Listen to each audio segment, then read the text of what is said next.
नमस्कार, आप देख रहे हैं टोटल न्यूज। मैं हूं आपके साथ कंचन शर्मा। बड़ी खबर का रुख कर रहे हैं। पूर्व प्रधानमंत्री चौधरी चरण सिंह भारत रत्न से सम्मानित, जिसमें आपको जानकारी दे दें राष्ट्रपति द्रौपदी मुर्मू ने मरणोपरांत किया है सम्मानित।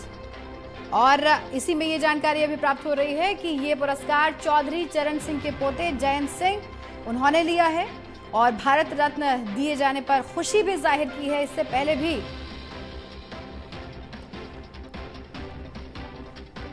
भारत रत्न दिए जाने पर उन्होंने खुशी जाहिर की है और उन्होंने कहा है कि मैं भारत सरकार को धन्यवाद देता हूं।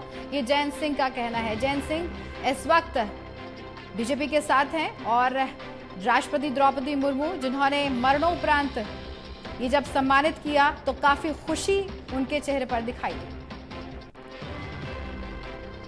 मैं भारत सरकार को धन्यवाद देता हूं, आभार व्यक्त करता हूं। चौधरी चरण सिंह जी का सम्मान करके उन्होंने किसान कमेरों का सम्मान किया। हम सबके जीवन के लिए ये बहुत ही स्मरणीय ऐतिहासिक पल है और मेनी लाइफ टाइम्स में ऐसा मौका किसी को मिलता है, बहुत बड़ा सौभाग्य है। एसोसिएट एडिटर हमारे साथ जुड़े हुए हैं प्रदीप कुमार, ज्यादा जानकारी अब तक वही पहुंचाएंगे। प्रदीप जी, सम्मानित किया गया है और इसमें सबसे ज्यादा जो प्रफुल्लित हो रहे हैं वो चरण सिंह के पोते जयंत सिंह हो रहे हैं इस वक्त।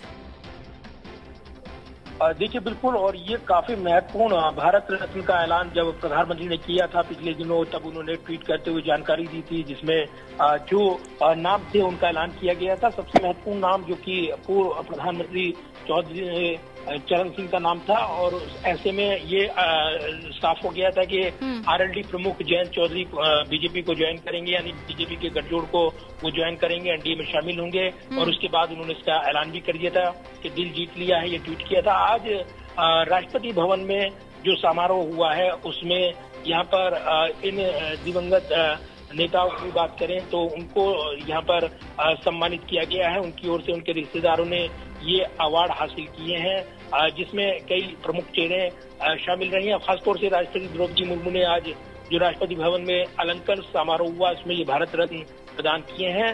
पीवी नरसिम्हा राव को मरणोपरांत भारत रत्न से नवाजा गया है। उनकी ओर से उनके जो पुत्र पीवी प्रभाकर राव उन्होंने भारत रत्न ग्रहण किया। इसके अलावा चौधरी चरण सिंह स्वर्गीय नेता, उनकी ओर से उनके पौत्र जयंत चौधरी ने भारत रत्न ग्रहण किया है। डॉक्टर एम एस स्वामीनाथन उनको भी भारत रत्न से सम्मानित किया गया है। उनके मरणोपरांत उनकी पुत्री डॉक्टर नित्या राव ने ये भारत रत्न ग्रहण किया है। इसके अलावा कर्पूरी ठाकुर उनको मरणोपरांत भारत रत्न से नवाजा गया है। उनके पुत्र रामनाथ ठाकुर ने ये अवार्ड राष्ट्रपति से हासिल किया है। तो काफी महत्वपूर्ण पल थे और इस खास मौके पर प्रधानमंत्री नरेंद्र मोदी की मौजूदगी राष्ट्रपति भवन में रही है और उन्होंने पुरस्कार के बाद उनके रिश्तेदारों के साथ फोटो भी वो सामने आया है। गृह मंत्री अमित शाह भी वहाँ पर मौजूद रहे हैं। इसके अलावा उपराष्ट्रपति जगदीप धनखड़ भी मौजूद रहे हैं। तो काफी महत्वपूर्ण पल थे और इस खास मौके पर यहाँ पर आज इनको इन नेताओं को नवाजा गया है। उनके रिश्तेदारों ने ये पुरस्कार ग्रहण किए हैं और काफी खुशी जाहिर की है। चौधरी चरण सिंह के पौत्र जयंत चौधरी की ओर से जो बयान अभी आप देख रहे थे। लेकिन प्रदीप जी, इसमें जिस वक्त इस सम्मानित करने का इसका ऐलान हुआ था उस वक्त ये कहा जा रहा था और ये आरोप भी लगाए जा रहे थे किसानों को साधने की कोशिश है। देखिए, ये विपक्षी दलों ने कहा था कि भारत रत्न का इस्तेमाल भी राजनीतिक वजह से किया जा रहा है, लेकिन वो राजनीतिक वजह हो सकती है। लेकिन ये भी है कि काफी लंबे समय से अलग अलग जो नेता और जिन्होंने अपने क्षेत्र में काम किया है उनको भारत रत्न देने की मांग हो रही थी।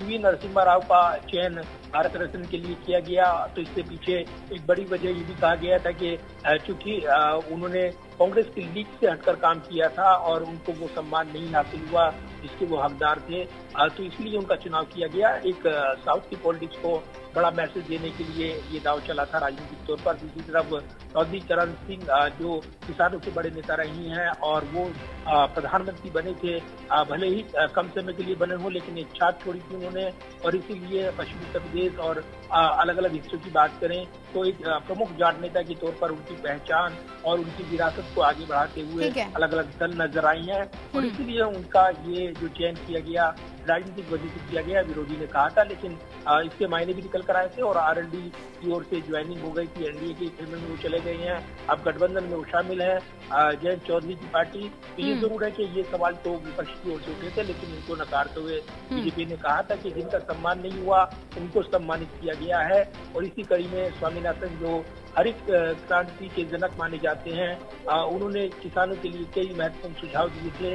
उनको लेकर भी विपक्ष ने कहा था कि उनके सुझाव को लागू नहीं किया गया है, स्वामीनाथन आयोग की रिपोर्ट लागू नहीं की गई है। तमाम ऐसे सवाल नहीं जो सत्ता पक्ष और विपक्ष के बीच लड़ाई की वजह बने हैं। तो आज सम्मानित किया गया है और इसी के साथ एक बड़ा अवसर था ये उनके परिवारों के। चलिए, बहुत शुक्रिया प्रदीप जी तमाम जानकारी के लिए।